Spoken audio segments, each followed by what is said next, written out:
Good morning, everybody. Happy St. Patrick's Day to everybody, all you lads and lasses out there that are celebrating your Celtic heritage as I am. I've actually got some corned beef, carrots, and potatoes that are slow cooking in the crock pot, and I think my hubby's going to make some homemade Irish soda bread, traditional Irish soda bread tonight when he gets home, so I cannot wait till he gets home and we can start our weekend and celebrate St. Patrick's Day. So what are you guys doing this weekend? Do you do anything special to celebrate this holiday? It's also Friday, finally. This week feels like it would never end. We had 2 days at work where our copy machine was down, and then I had a whole day where our scheduling software is down, which is my main job at work. So everything was put on hold this week for like 3 days, and that last day yesterday, I had to catch up on like 3 days worth of work. So it's been kind of a crazy week. But what is your pot of gold that you're searching for this weekend to fill your life with abundant joy and purpose? For me, I will be working on a lot of promotional things. I'm actually promoting my new book, Fragments of Hope. And if anybody hasn't snagged a pre-order copy yet, you can do it on Amazon. In the blog, I've shared the link, and I'll try to remember to share the link in the podcast also. But it's a memoir of loss and survival and recovery through the eyes and heart of my main character, Hope Austin, as she hits rock bottom after not one heartbreaking loss, but two. In the powerful story of rediscovering the woman she once was, Hope struggles with addiction, depression, hopelessness as she comes face to face with each stage of grief. Finding the strength to rewrite her story of tragedy through profoundly moving and deeply intimate chapters of finding grace, a second chance of love, and a purpose born from her journey through grief, she discovers that forgiveness was her turning page. Now, I know I might be biased because I wrote that line, but it ended up being one of the most profoundly powerful sentences of that entire book. Forgiveness was her turning page. Now, the topic of forgiveness is probably one of the hardest subjects and the most subjective material that I could talk about. And I've kind of held back and refrained from bringing it up much because honestly, I'm not completely there yet either. I don't know that any of us are completely where we need to be on the topic of forgiveness. And there's not one person on this planet who hasn't needed to forgive or to be forgiven, is there? We're all human, we all screw up, and some of us do it often. Most of the time, depending on the hurt or the situation, we work our way through it, sometimes begrudgingly, but eventually we understand that forgiveness is essential to our becoming whole. Unforgiveness clouds our vision and keeps us from being happy and tied to anger and resentment. So we make a choice to not forget the transgression, but to forgive and to move past us. And that's not always for the person who hurt us either, is it? A lot of times it's for our own peace of mind.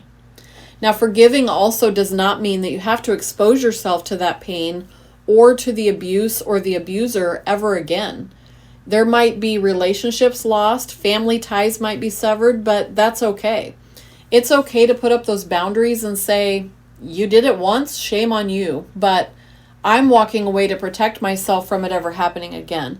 And that's where you begin to take your power back. Now, there are times that we don't always have the choice to walk away, do we?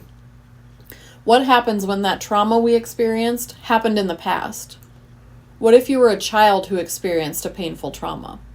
It isn't like at 5 or 6 years old that you can just walk away and never look back.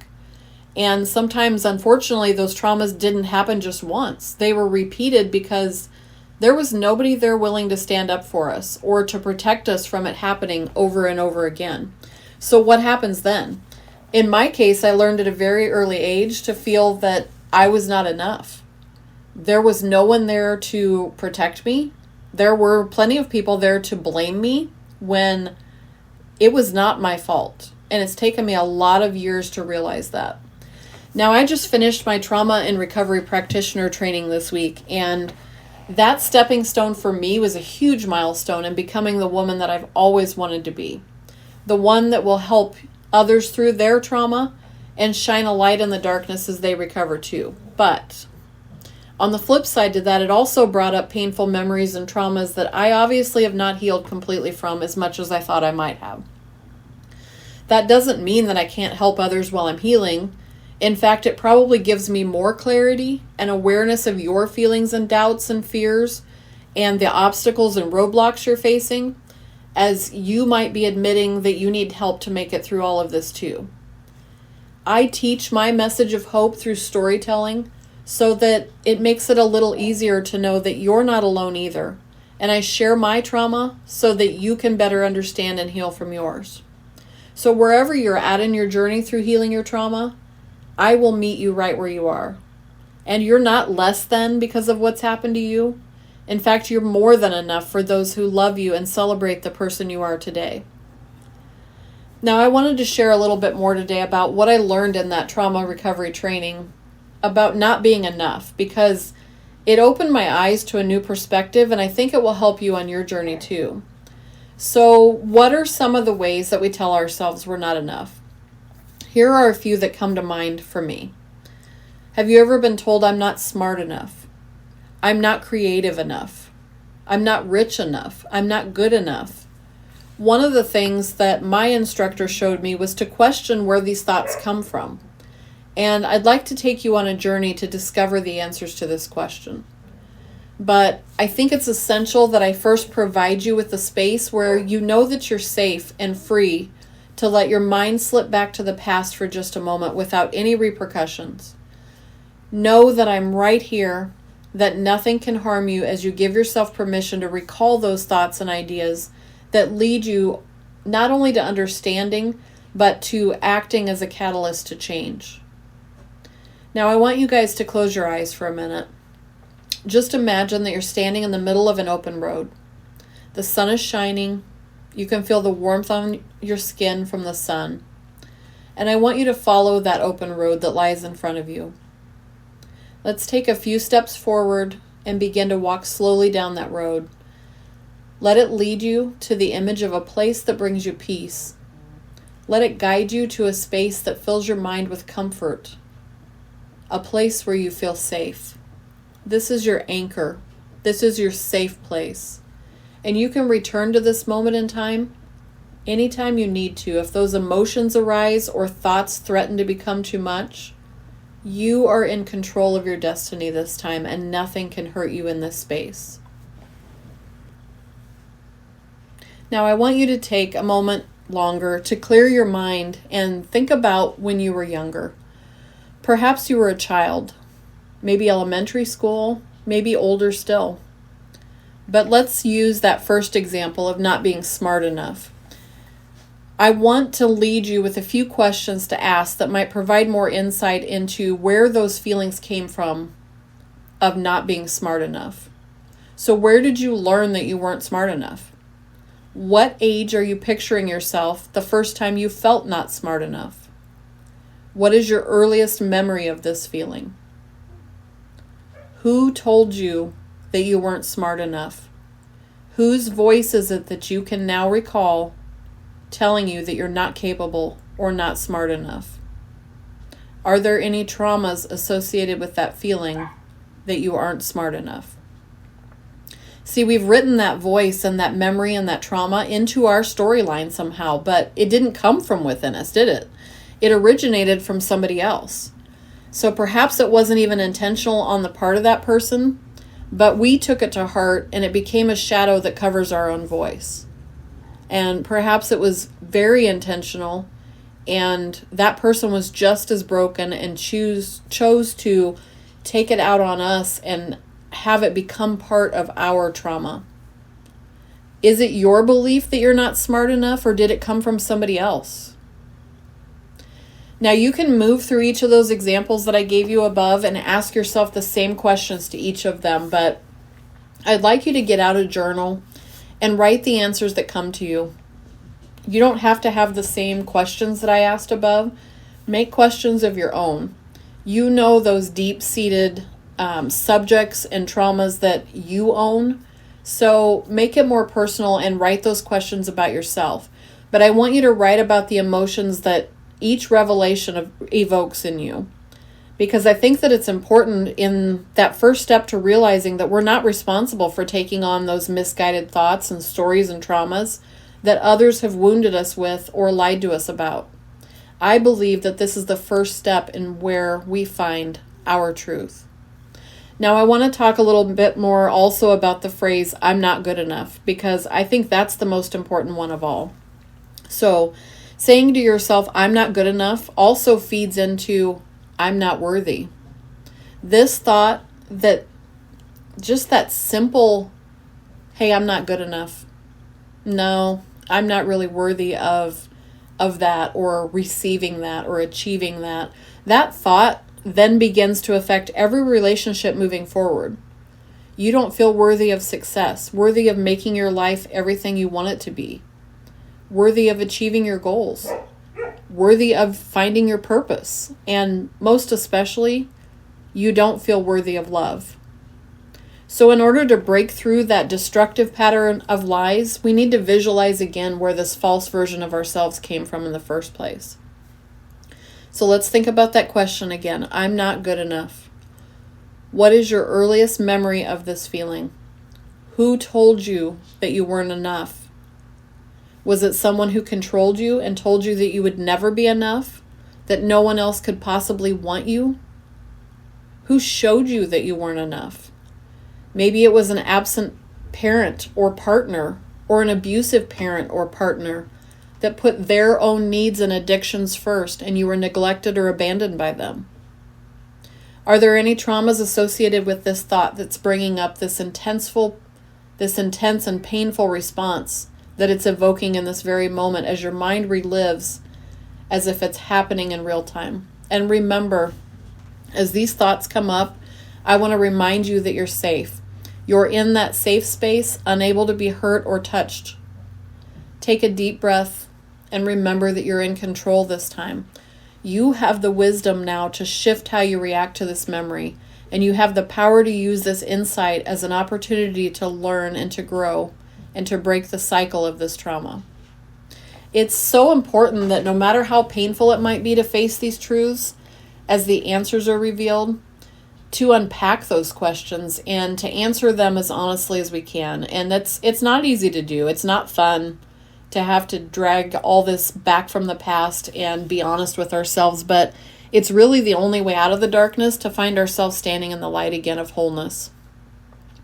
Now, the same instructor from my trauma and recovery training reminded us of the old saying, sticks and stones may break my bones, but words will never hurt me. But she rephrased it to fit perfectly, and I wanted to share it with you. She said, sticks and stones will break my bones, but words will fucking kill me. And sometimes it feels like that, doesn't it? Those physical wounds are bad enough, but eventually our physical wounds and hurts will heal. But those deep-seated, emotional, mortally wounding words can destroy us from the inside out if we let them. And they will re-arise, they will trigger us when our mind remembers and we don't feel like we're enough, just like you felt it the very first time they were ever said. They have fed you lies and told you it was your fault, that you don't deserve those good things, that you don't deserve love. You are not, you are not, you are not. That's all we've ever heard. But I want to remind you today that those truths, those lies that they told you, they come from people in your past, not here and not now. So now that we know where those old stories of trauma originated and whose voices were behind those lies we were told, where do we go from here? Learning techniques to understand and empower ourselves to change doesn't mean the pain disappears, but it will no longer become our driving force of the deeply wounded scars of our existence. It's taken years and decades of pain to hold on to this trauma, hasn't it? And it's going to take a lot of time and honesty, a mindful eye to be aware and to grow, putting our focus into the now and releasing the hold over the energy it once had the power over. Now, picture that road that we talked about earlier, the road that led us to that safe place. Let's suppose that we're standing on that road now, we're walking forward, but we find ourselves standing now in front of two paths, that proverbial fork in the road with two choices before us. one of those choices leads to the path we've been down before. And it's probably more comfortable. It feels safe in our mind because we've been there. We know what it's like. But it's the one that keeps us stuck and terrified to face our truth and tethered to a past so horrific we thought we'd never make it out of alive. So if we choose this path again, we will certainly continue to spiral into depression and anxiety and the panic that swallows us whole and is the cause of this whole root of our emotions. But those emotions and feelings don't have to take precedence over our life any longer. You're here. You're here today. And no matter how bad it feels and how stuck you still are, you have made it out of the dark. You've survived that experience that you never thought you could make it through. And you are powerful enough and wise enough now because of those lessons you've learned to choose differently this time. To choose that road less traveled. And it is the only road that leads you to changing your life and rewriting your story to heal. So I'm asking you today to make a choice for yourself. To stand up and admit to yourself out loud that you are enough. And you can keep repeating that until you start to believe it. It's hard to do. It's hard to look yourself in the mirror. Mel Robbins has got this thing she does. It's the high five challenge, where you tell yourself that you're enough in the mirror and you high five yourself. And really, you're forced to face yourself in the mirror. I have a hard time doing it. I will admit that. I can say the words, I am enough, and it brings me to tears. But standing in front of myself, looking my eyes in the mirror and saying I'm enough, it almost destroys me. I just have a hard time facing that. And it's because I have not uncovered these answers yet. I had not faced myself in the mirror and said, enough is enough. We need to stop those voices and we need to find our own. So, like I said, I am asking you today to make a choice for yourself, to stand up and admit that you are enough. You always have been, and it's time we start believing it. So, will you choose empowerment and change, or will you remain in suffering and denial through victimhood? There will be obstacles that get in your way and try to derail you, even on this new path. And there will still be critics and judgments from others and a past that whispers and reminds you and triggers you, but you can make changes every day towards that vision of your new self. The person I know that you're transforming into right now, because you've taken this first step to change. We've all been through the hard stuff before, right? So we already know that we can do it. We already know that we can make it out of the darkness. And as you're healing with and unearthing that pain to heal, it's going to get real. It will feel so hard again. And you might even question if it's worth it to keep going. I mean, it's been easier for, all these years, for me, 53 years, just to stay hidden in the darkness for a while where we're safe and where it's comfortable. And in the moment, maybe that statement was true. Maybe that reflection and that time to pull back and protect ourselves, maybe that served a purpose at the time, but it no longer serves us now. It's time to face reality and speak the truth, no matter how hard or how painful that might be. And I want to remind you of something also. I understand, believe me, I do, that this is not going to be an easy road to walk down. I'm scared at times still that I will fall, that I will make yet another wrong choice and find myself right back where I started. But we're smarter than that this time. We are stronger than that now.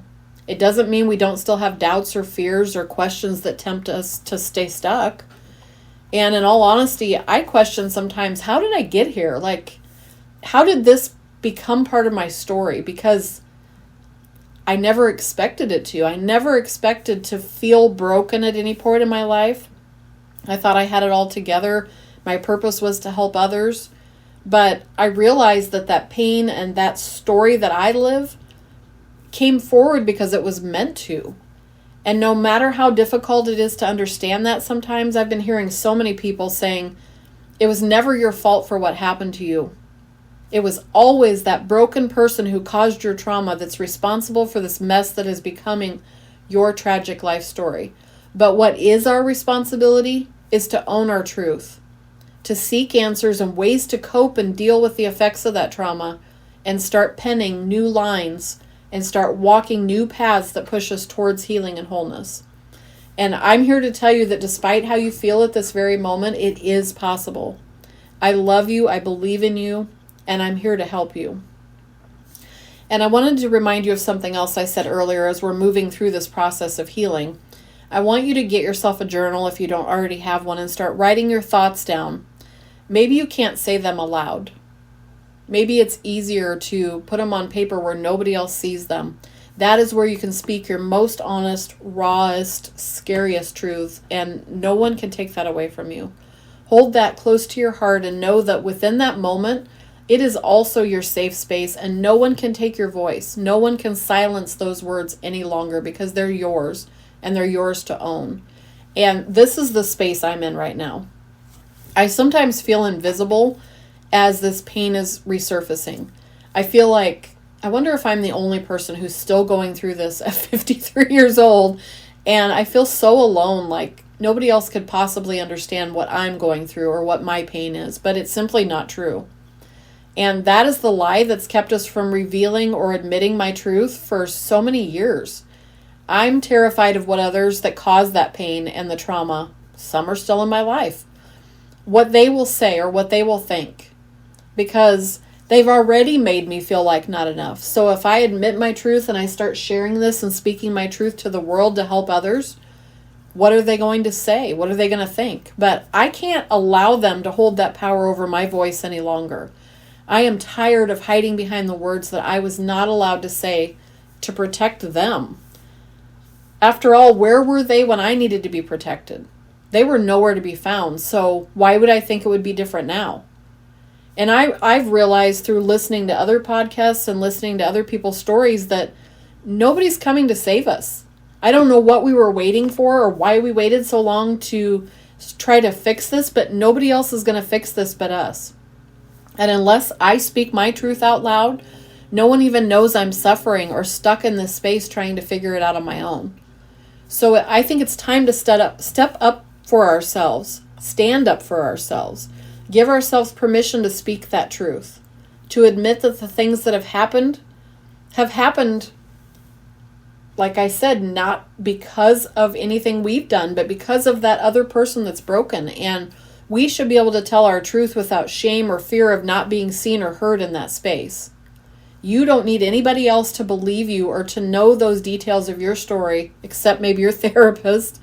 But we don't need that in order to speak the truth or unearth the unspeakable and sometimes hidden traumas of our past. For me, some of the things that are being revealed or unearthed are happening unexpectedly and out of the blue. And I think it's because I've never given myself permission to feel it. I was always told that it doesn't do any good to dwell in the past, or we should just move on.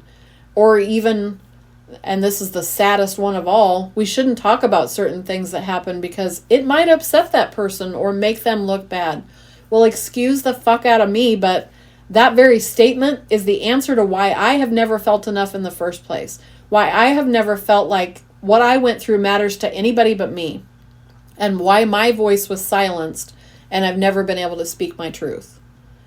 So I don't know about you, but I'm sick of hiding and not being allowed to share all of me with the people I love that really matter. The ones that I keep those parts of myself hidden from that have never had anything to do with my trauma in the first place. They deserve so much more from me. And I listened to Mel Robbins talk on her podcast this week again. She was talking about betrayal and I think she was talking about cheating on others, but betrayal in a larger scope there. But one of the things she mentions is that it seems like just when you're ready to level up, just when you think you have it all together, when you're ready to change and move into your true authentic self, the universe finds a way of bringing anything hidden forward and undealt with from your past, and it moves it into the right now, which forces you to finally face that truth to move. I thought it funny that she basically said sometimes you might need a shovel to deal with all the shit that's unearthed through this process. So I heard that and I texted my husband because we had just had this conversation, and he says that's probably true. So let's start by helping yourself. My response to him was, can I borrow a shovel? And at that moment, I realized that he understood the weight of those words, the heaviness that I carry in admitting that I can't do this on my own, that I need help and support in unpacking my baggage and sorting through the things that I need to leave behind, and questioning the things that I want to take with me as lessons in my new life once I untether and cut the ties from my past. And thankfully, he provides me with that space to unleash those demons, no matter how painful they are to face, and I know he'll be there to pick up the pieces with unconditional love and support in my healing journey. And I think he's literally the only person in my entire life that has ever loved me without conditions and met me where I am in spite of all this messiness that I face. And for that, I am eternally grateful. But I also think that it's why I can look to the future and believe that I don't know how I'm going to get through all of this, but I know that eventually I will, and I will be whole again. So if you don't have someone in your life that has ever allowed you the freedom to live like that, or love without conditions being placed on you, I am giving you permission to believe in this same hope. Look, the key point here is that you have to come to the realization within yourself that you don't need me to say. You can and must give yourself permission, because you're worth it too. And you too will get through to the other side and become whole again.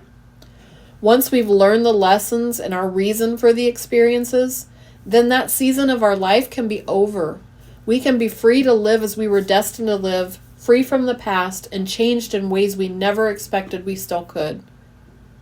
Now I want to close today by reading you a quote that I recently wrote that helps me on my own journey.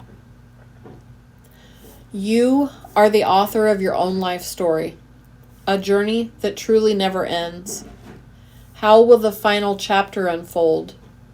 It depends on the truth you have penned. So the road to changing your life and rewriting the story of who you want to become without being tethered to that past that no longer has any purpose in your life now will teach you the lessons and then give you the strength to move on. Loving yourself despite that trauma and learning to forgive yourself is the path to that freedom. And guys, I know that's hard because I'm not there yet either. But now is the time to make that choice. So which path on the road will you choose? Your next move after this is just to take one step forward and then jump. And I will be beside you every step of the way. You have my permission to believe that you are enough, even when your trauma once told you differently. You don't have to believe those lies on this new path, and they have no place in our lives anymore. It's time to seek your truth. It's time to find your voice. Forgiveness is your turning page.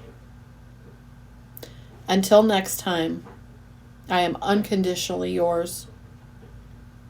All my love, Sadie.